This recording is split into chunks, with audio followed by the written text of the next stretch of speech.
Hi hello welcome to big TV. నేను మీ గౌతమి. నిన్న లిటిల్ హార్ట్స్ ప్రెస్ మీట్ ఏదైతే నిర్వహించారో అంటే సక్సెస్ మీట్, ఆ సందర్భంగా బండ్ల గణేష్ చేసిన కొన్ని వ్యాఖ్యలు ఏవైతే ఉన్నాయో తీవ్ర దుమారం రేపుతున్నాయని చెప్పాలి. ఎందుకంటే ఆల్రెడీ ఇండస్ట్రీలోని ప్రొడ్యూసర్స్కి సంబంధించి ఎటువంటి మాఫియా నడుస్తోంది, అలాగే ఎదుగుతున్న హీరోలని తొక్కేయడం కావచ్చు, ఇవన్నీ కూడా ఎప్పుడో ఒకప్పుడు సందర్భం భరితం ఎవరో ఒకరు బయటకు వచ్చి మాట్లాడుతున్న పరిస్థితి ఉంది. మరి ఈరోజు అంత పెద్ద స్టేజ్ మీద అటువంటి సక్సెస్ మీట్లోని బండ్ల గణేష్ మాట్లాడడం అన్నది అరే ఇది నిజమే అని చెప్పి మరొకసారి నిరూపించడం కూడా జరిగింది. మరి బండ్ల గణేష్ గారి వ్యాఖ్యలపైన మాట్లాడింది వారు మనతో పాటు ప్రముఖ ప్రొడ్యూసర్ నట్కుమార్ గారు ఉన్నారు. సార్ నమస్తే. నమస్తే. సో బండ్ల గణేష్ గారు చేసిన వ్యాఖ్యలు ముఖ్యంగా అల్లు అరవింద్ గారిని ఉద్దేశించి నిజంగా ఈయనది గోల్డెన్ లెగ్ అని కావచ్చు, లేకపోతే golden spoon born with golden spoon అవసరం లేదు, షర్ట్ నలగకుండానే జుట్టు ఎగరకుండానే కూర్చొని డబ్బులు సంపాదిస్తూ ఉంటాడు. అండ్ ముఖ్యంగా ఒక వర్డ్ ఏదైతే ఉందో ఇది ఒక మాఫియా నడుస్తోంది ఇండస్ట్రీలోని, సో అందులో నువ్వు కొట్టుకుపోవద్దు, హీరోలానే ఉండు అంటే ఎదురుగా విజయ్ దేవరకొండను కూడా ఉద్దేశిస్తూ కూడా ఆయన మాట్లాడిన మాటలు. సినిమా హిట్ అయింది, ఎవరో ఒకరు పొగడేరు, కాలర్ ఎగరేసుకొని ఉండొద్దు, ఇప్పుడు ఎలా ఉన్నావో నీ రూట్స్ ఏవైతే ఉన్నాయో నువ్వు మర్చిపోకుండా అలానే వెళ్ళు అని చేసిన ఈ వ్యాఖ్యలన్నీ, అలాగే అల్లు అరవింద్ గారిని ఉద్దేశించి చేసినవన్నీ ఎలా చూడొచ్చు అంటారు?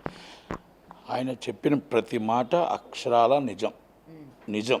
ఎందుకంటే అబ్బాయికి ఏం చెప్పాడంటే, బాబు ఇప్పుడే ఎదుగుతున్నావు, నీ ఇండివిజువల్గా ఒక గాజువాక అనే ఒక ఊళ్ళో మీ తల్లిదండ్రులు నిన్ను కష్టపడి పెంచితే నీ తెలివితేటలతో నీ ఆలోచనతో యూట్యూబ్లోకి వచ్చి నువ్వు ఇంత వాడివయ్యి చక్కగా వచ్చావు. నువ్వు చక్కగా వచ్చి ఒక ఫలం అంటే సక్సెస్ అయ్యే పొజిషన్కి వస్తేప్పుడు అక్కడ ఎవరైతే బన్నీ వాసు గారు ఉన్నారో, అరవింద్ గారు ఉన్నారో, నిన్ను నీ టాలెంట్ను చూసి, నీ సినిమా బాగుందని చూసి, నువ్వు చక్కగా ఉన్నావని చూసి వాళ్ళు సపోర్ట్ చేయడానికి వచ్చారు. అందుకే సెట్ నలగకుండా కాళ్ళు ఎగరేసుకుంటూ వాళ్ళ సినిమా మీ సినిమా మీద కష్టపడింది మీరు, మీ సినిమాకు వాళ్ళ పేరు వేసుకుంటున్నారు అంటే వాళ్ళు లాభం పొందుతున్నారు. అది అదృష్టవంతుడు ఏంటంటే, అదృష్ట జాతకుడు అరవింద్ గారు ఏంటంటే, ఆ రోజు అనుకోకుండా కామెడియన్ అల్లు రామలింగయ్య గారికి పుట్టే కొడుగ్గా, తర్వాత అనుకోకుండానే చిరంజీవి గారు బావ అవ్వడం, అనుకోకుండానే బన్నీ పెద్ద స్టార్ హీరో అవ్వడం, మేనల్లుడు వచ్చి పెద్ద హీరో అవ్వడం, అలా మొత్తం అందరూ కూడా అనుకోకుండా ఆయనకు అన్నీ వచ్చాయి ఈరోజు. అందుకే ఏ సినిమా చేయకపోయినా ఆయన కూర్చుంటూ మీలాంటి వాళ్ళు మంచి సినిమాలు మంచి ప్రాజెక్టులు తీసి సూపర్ హిట్లు కొడుతున్న వ్యక్తి. ఆ అదృష్ట జాతకుడు ఎవరికి రాదు, ఆ జాతకం 1,00,00,000 మందిలో ఒకరికే వస్తుంది, ఆ దాంట్లోనే అల్లు అరవింద్ గారు ఉన్నారు అన్నాడు. దాంట్లో ఎతికి మీరు కష్టపడిన కష్టాన్ని వాళ్ళు క్యాష్ చేసుకుంటున్నారు అనేది దాంట్లో చెప్తూ ఇండస్ట్రీలో మాఫియా ఉంది, ఆ మాఫియాకి నువ్వు లొంగిపోవద్దు అన్నాడు. ఎందుకన్నాడు ఆ మాట అంటే, నీ దగ్గర బెల్లం ఉన్నది దాకా వీళ్ళందరూ చేరుతారు, సూపాప్ ఎక్స్ట్రాడినరీ అని చెప్తారు. మళ్ళా నువ్వు కానీ కింద పడిపోయావు అంటే నిన్ను లేపటానికి కూడా ఎవరు ఉండరు. అందుకే గాజువాక గుర్తుపెట్టుకో, అందుకే నువ్వు మురళీమోహన్ గారిలాగే ఉండు తప్ప నువ్వు పెద్ద హీరో మహేష్ బాబు నువ్వు అని మాత్రం అనుకోకు. నీకు చెప్తున్న వాళ్ళందరూ కూడా ఈరోజు టాప్ అంటారు, అది అంటారు, ఇది అంటారు. నీ మూలం గుర్తుపెట్టుకో. ఎదిగిన కొలది ఒదుగుండు, ఇండైరెక్ట్గా మొత్తం ఎదిగిన కొలది ఒదుగుండు. నువ్వు నీలాగానే ఉండు తప్ప ఇంకొకరు చెప్పిన ఈ పొగడ్తలకు పడిపోవద్దు అని చాలా కరెక్ట్గా చెప్పి. ఇండస్ట్రీలో మాఫియా ఉంది, వాడుకుంటారు, నిన్ను క్యాష్ చేసుకుంటారు, ఉన్నంతవరకు యూజ్ చేసుకుంటారు, తరిపోయిన తర్వాత నిన్ను వదిలేస్తారు, తొక్కేస్తారు అనేది ఆయనకి చెప్పారు. అది అక్కడ విజయ్ దేవరకొండ గారు ఫస్ట్ వచ్చినప్పుడు ఆయన ఎలాగొచ్చారు, ఆయన తర్వాత ఎలాగ వెళ్ళారు, తర్వాత ఎలాగ దిగారు, ఇప్పుడు ఎలాగ ఉన్నారో. చాలామంది ఆర్టిస్టులు, సునీల్ ఒక కామెడియన్గా టాప్లో ఉన్నారు, హీరోని చేశారు, టాప్ తీసుకెళ్లారు, కింద పడేశారు. ఒక సప్తగిరి ఎల్ఎల్బి కామెడియన్గా టాప్లో ఉన్నాడు, ఒక హీరోని చేశారు, పైకి తీసుకెళ్ళి కింద పడేశారు. అంటే ఇలా ఉదాహరణకు చెప్పుకుంటే వెళ్ళిపోతే ఎంతోమంది హీరో, ఉదయ్ కిరణ్, ఎంతోమంది హీరోలు ఉన్నారు. కనుక అందుకే చెప్పారు, నీది నువ్వే హీరో కానీ నువ్వు ఇంకొక హీరోని కలుపుకోవద్దు. బండ్ల గణేష్ మాఫియా ఉంది ఇక్కడ, 100% మాఫియా ఉంది. ఎదుటివాడిని తొక్కడంలో మాఫియా ఉంది, ఎదుటివాడిని లేపడం వాళ్ళే, మాఫియా తొక్కడం వాళ్ళే, ఏదైనా ఉంటుంది. అందుకే నేను మీకు చెప్పాను, నిన్న ఎవరికో చెప్పాను నేను, ఫస్ట్ ఈ సూపర్ డూపర్ హిట్ అని చెప్పేసి మీమ్స్ వేసేది వాళ్ళే, రివ్యూస్ రాయించేది వాళ్ళే, సూపర్ డూపర్ హిట్ అని చెప్పి మొత్తం థియేటర్ల గాడి వచ్చి మొత్తం టోటల్గా ఫేక్ న్యూస్లు వేసేది వాళ్ళే, తొక్కేది వాళ్ళే, ఫ్లాప్ అని చెప్పించేది వాళ్ళే, మళ్ళీ మొత్తం టోటల్గా రివ్యూస్ ఫ్లాప్ అని రాయించేది వాళ్ళే, రేంజ్ తగ్గించేది వాళ్ళే. అంటే ఇక్కడ మనమే నేర్పించాం కిడ్స్కి, మనం ఎవరైతే ఉన్నారో సినీ కిడ్స్కి అందరికీ కూడా మనం నేర్పించాం. ఇది రాయండి మీకు ఇది ఇస్తాం, ఇది రాయండి ఇది మీకు ఇస్తాం. అంటే మంచి చెడు మనమే వాళ్ళు నేర్పించాం, మనం తీసుకొచ్చాం. ఎత్తడం మనకే తెలుసు, తొక్కడం మనకే తెలుసు. కనుక ఈ ఇండస్ట్రీలో ఈ నడుస్తున్నాయి కాబట్టి దాని మీద జాగ్రత్తగా ఉండాలి. మనం చాలా చాలా జాగ్రత్తగా ఉండాలి. ప్రతి ఒక్కరూ కూడా ఒక హీరోకి ఇప్పుడు ఆ అబ్బాయికి మేనేజర్ వచ్చేస్తాడు, ఆ అబ్బాయికి పిఏ వచ్చేస్తాడు, అసిస్టెంట్స్ వచ్చేస్తారు. మళ్ళీ అన్నీ పోతే వాళ్ళందరూ కోట్లు సంపాదిస్తారు, ఈ అబ్బాయి మాత్రం పాపం అలాగే ఉంటాడు. అదే దాని ఉదాహరణ చెప్పాడు. ఎంత వివరంగా అక్కడ ఆ మైక్ కాబట్టి చెప్పలేకపోయాడు, మీరు ఇంటర్వ్యూ కాబట్టి దాంట్లో వివరంగా ఉంది. అంటే ఆ అబ్బాయికి వచ్చిన మేనేజర్ కోట్లు సంపాదిస్తాడు, మళ్ళీ ఈ అబ్బాయి డౌన్ఫాల్ అయిపోయిన వెంటనే అబ్బాయి ఆ మేనేజర్ సైడ్ అయిపోతాడు, గొడుగు సైడ్ అయిపోతుంది, అసిస్టెంట్లు సైడ్ అయిపోతారు, అందరూ సైడ్ అయిపోతారు. Not only is a hero, హీరోయిన్లు అంతే పరిస్థితి. అర్థం చేసుకోవాలి. ప్రతి హీరో, కొత్తగా వచ్చే హీరో, కొత్తగా వచ్చిన హీరోయిన్ ఒక హిట్ కొట్టారు అంటే మనం ఎదిగిన కొలది ఒదిగుండి మనం చెప్పండి. మేనేజర్లకు మీరు అబ్జెప్పకండి, పిఏలకి మీరు అబ్జెప్పకండి. మా పిఏ చూస్తాడు, మా మేనేజర్ చూస్తాడు అని ఆ రేంజ్కి వచ్చిన రోజు మీరు మళ్ళా 3 సంవత్సరాల తర్వాత వెనక్కి తిరిగితే మళ్ళీ గాజువాకలని ఉంటారు. అదే మీరు అదే పట్టుకొని ఇప్పుడు ఎలాగున్నారో అలాగే పట్టుకొని మీరు అవతల కాసి వచ్చిన నిర్మాతను గౌరవించండి, డైరెక్టర్ను గౌరవించండి, రైటర్ను గౌరవించండి, కూర్చోబెట్టండి, మాట్లాడండి. మీరు ఆ మేనేజర్లకి మీ పెత్తనం ఇవ్వకండి, మీ పక్కనకున్న పిఏలకి పెత్తనం ఇవ్వకండి, మీ పక్కనున్న కాస్ట్యూమర్లకు పెత్తనం ఇవ్వకండి. మీరు ఎవరు వచ్చినా మీతో డైరెక్ట్గా మీరు ఇంటర్ఫేర్ అవ్వండి, మాట్లాడి మీరు ఒక గత హీరోలను చూసుకోండి, ఎదిగిన కొలది ఎంతెంతో పెంచారు ఏంటో చూసుకొని దాన్ని చక్కగా చేసుకోండి. భవిష్యత్తు ఒక తీర్చిదిద్దండి. మీకు బండ్ల గణేష్ చెప్పినా, నటికుమార్ చెప్పినా మీరు బాగుండాలని, మీరు హీరోగా 10 సినిమాలు చేయాలని, హీరోయిన్గా 10 సినిమాలు చేయాలనే కోరుకుంటాం అంతే. కాకపోతే ఇక్కడ ఏంటంటే చాలామంది హిట్స్ ఉన్నప్పుడు వాడుకుంటారు, ఫ్లాప్స్ ఉన్నప్పుడు మీ దగ్గర కూడా రారు. ఇప్పుడు అందరూ ఉన్నారు, మీకు లిటిల్ ఆర్ట్స్ హిట్, అదే మీరు మళ్ళీ మీకు వాళ్ళకి నచ్చని సినిమా మీరు తీయండి, మీ ఫోన్ కూడా ఎత్తరు. ఇది వాస్తవం. ఇవాళ అడిగిన వాళ్ళు రేపు ఎవరు ఎత్తరు ఫోన్. డిస్ట్రిబ్యూటర్ అయినా, ఎగ్జిబ్యూటర్ అయినా, సూపర్ బ్రో, సూపర్, నువ్వు ఎక్కడికో వెళ్ళిపోయావు అని చెప్పే ప్రతి ఒక్కరు మీ ఫోన్ కూడా ఎత్తరు. ఇది వాస్తవం, సినిమా ఇండస్ట్రీలో జరుగుతున్న నిజం ఇది. కనుక ఆ నిజాన్ని మనం గుర్తు చేసుకొని, మన విశాఖపట్నాన్ని గుర్తుపెట్టుకొని, గాజువాకలో మనం ఎలాగొచ్చామో గుర్తుపెట్టుకొని, ఏ కష్టాలు పడి ఏ యూట్యూబ్ నుంచి ఎలాగొచ్చామో, ఎలా నిలబడ్డామో, ఎలా పెరిగామో, ఆ ఎలాగ పెరిగింది మనం గుర్తుపెట్టుకొని, ఆ డైరెక్టర్కి, ఆ నిర్మాతకి విలువిచ్చి, వాల్యూ ఇచ్చి, మీరు మేనేజర్ని పెట్టి మిమ్మల్ని వాళ్ళు తప్పుదో పట్టించి దాకా కాకుండా మీరు నిలబడి మీ ఇండివిజువల్గా నిలబడండి, బాగుంటుంది తప్ప ఈ మాఫియా చేతిలో పడదు. మాఫియా అంటే ఈ మేనేజర్, మాఫియా అంటే మీ వెనకాల ఉన్న చుట్టూ ఉన్నవాళ్ళే.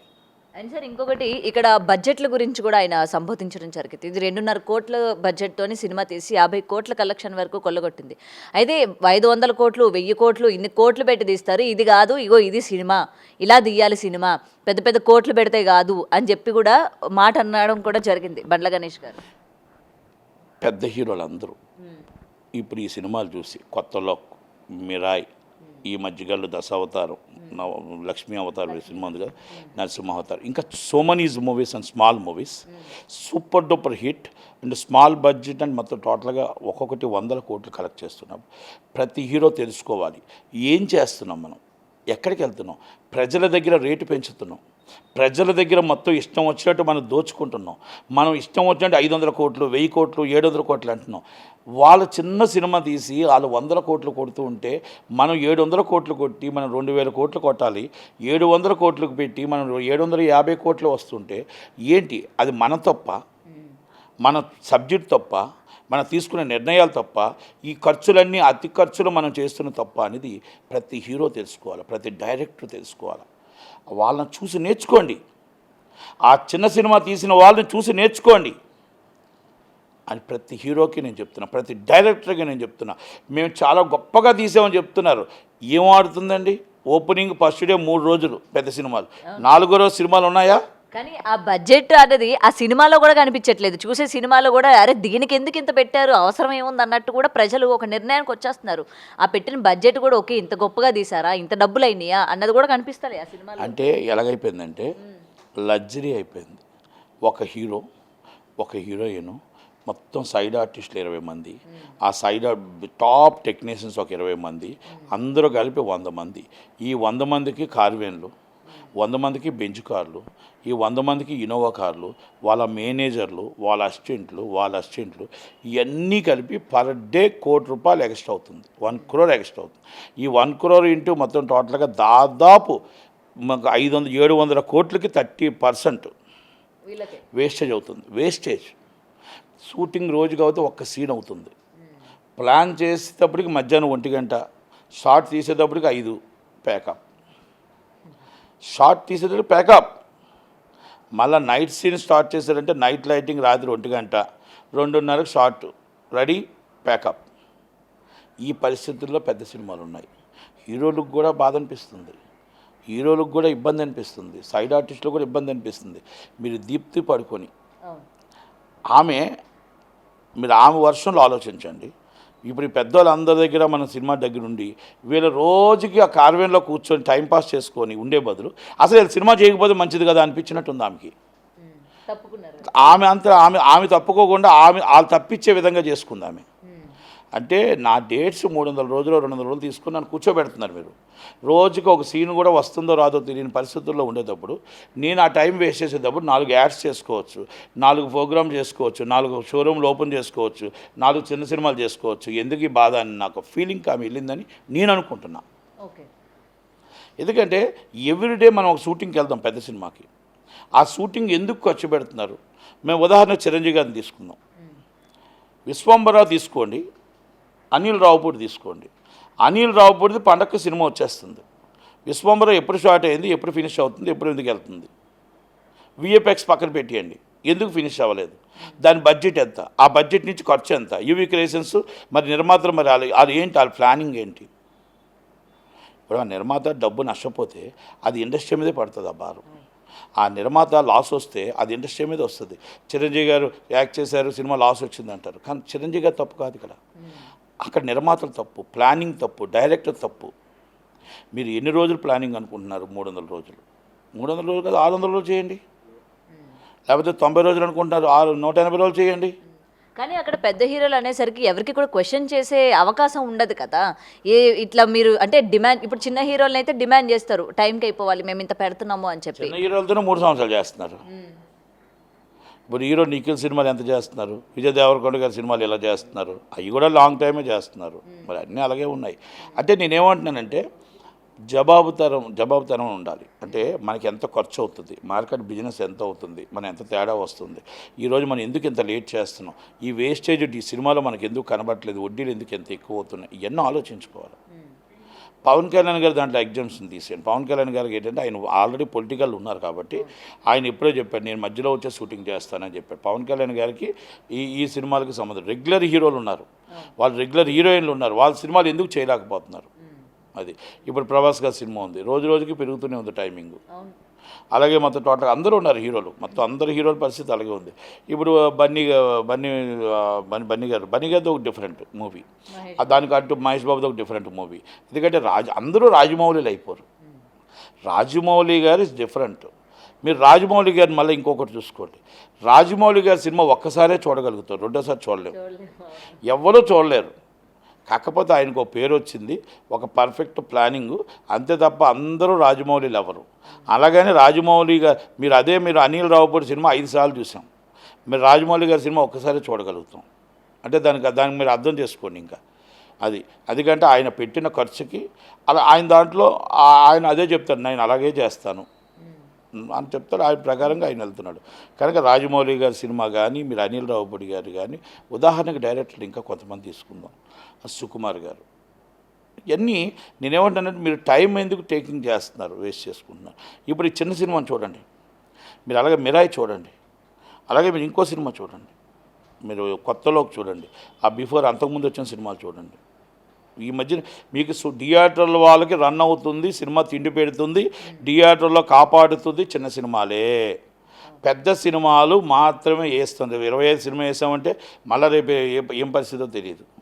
25 సినిమా రిలీజు, మళ్ళీ ఏం పరిస్థితి తెలియదు. మళ్ళీ 31 సినిమా ఇవ్వలేదు, రెండో సినిమా రిలీజు.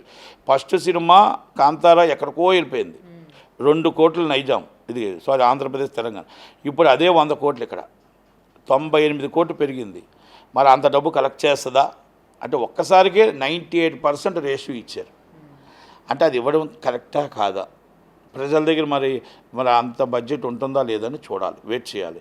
ఎందుకంటే సినిమా బాగానే తీశారు, కాకపోతే అంతంత రేట్లు అనేది కరెక్ట్ కాదేమో. 2 గంటలు 2 కోట్లకి 40 కోట్లు కలెక్ట్ చేసింది. ఇప్పుడు 98 కోట్లు అంటే 200 కోట్లు కలెక్ట్ చేయాలి. మరి అది ఎంత దాకా కలెక్ట్ చేస్తుంది ఏంటి చూడాలి. అంటే మీరు బడ్జెట్ ఒక హీరోయిన్ 5 కోట్ల రూపాయలు, సారీ 5 లక్షల రూపాయలు హీరోయిన్ వస్తే ఆమెకు సెకండ్ డే సినిమాకి 5 కోట్లు. ఒక మేనేజర్ వెంటనే వచ్చేస్తాడు బ్యాగ్ వేసుకొని, మ్యామ్ రెడీ మొత్తం టోటల్గా మీ అన్నీ నేనే చూస్తాను, మీకు 30, నాకు 30 మీకు 70, నాకు 30 మీకు 70. అక్కడ వెళ్తాడు, మీరు నాకు సినిమాలో పార్ట్నర్షిప్ ఇవ్వండి, సినిమాలో నాకు కొంత పార్ట్నర్షిప్ ఇవ్వండి, నేను ఆ హీరోయిన్ పెట్టేస్తానంటాడు. ఆమెకు 2 హిట్లు కొట్టాడంటే ఆ హీరో ఆయన వెళ్ళిపోతాడు బాగా పైకి. ఒకవేళ ఫ్లాప్ వచ్చిందంటే ఆమెను వదిలేసి సైలెంట్గా ఫోన్ కూడా ఎత్తకుండా పక్క నుంచి వెళ్ళిపోతాడు. ఎలాగొస్తాడు అలాగే వెళ్ళిపోతాడు. అంటే హీరోయిన్ నాశనం చేసింది, హీరోని నాశనం చేసింది, సైడ్ ఆర్టిస్ట్ నాశనం చేసింది మేనేజర్లే.